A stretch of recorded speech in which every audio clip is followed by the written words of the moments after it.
Covered Bridge has won the Gold Cup and Saucer race for the past 2 years. Now the Alcohol and Gaming Commission of Ontario, or the AGCO, says the horse's trainer has been suspended for 10 years. Jeffrey Gillis from Guelph, Ontario, has been fined $40,000 for purchasing performance-enhancing drugs. Gillis was part of an investigation led by the FBI. 27 trainers, veterinarians, and others are facing charges. We liked Covered Bridge to repeat, and he does here.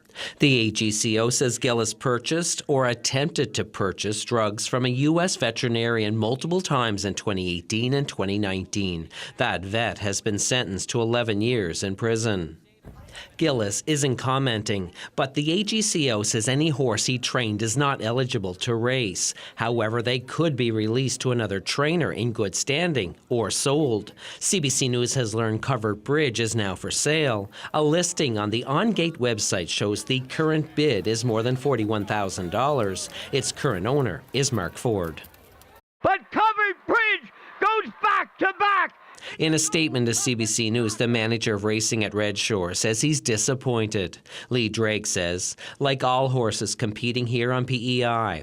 and in the Gold Cup and Saucer, every horse under the care of this trainer competed under the strict rules and testing protocols as outlined and conducted under the Atlantic Province's Harness Racing Commission. That commission says the substance in question is detectable and part of the testing protocols.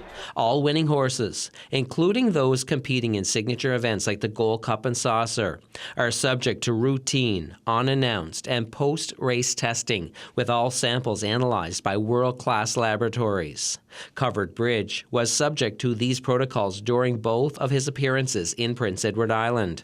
All samples collected from the horse tested negative for banned or performance-enhancing substances. The Atlantic Commission says it will uphold and enforce Ontario sanctions on Gillis. Wayne Thibodeau, CBC News, Charlottetown.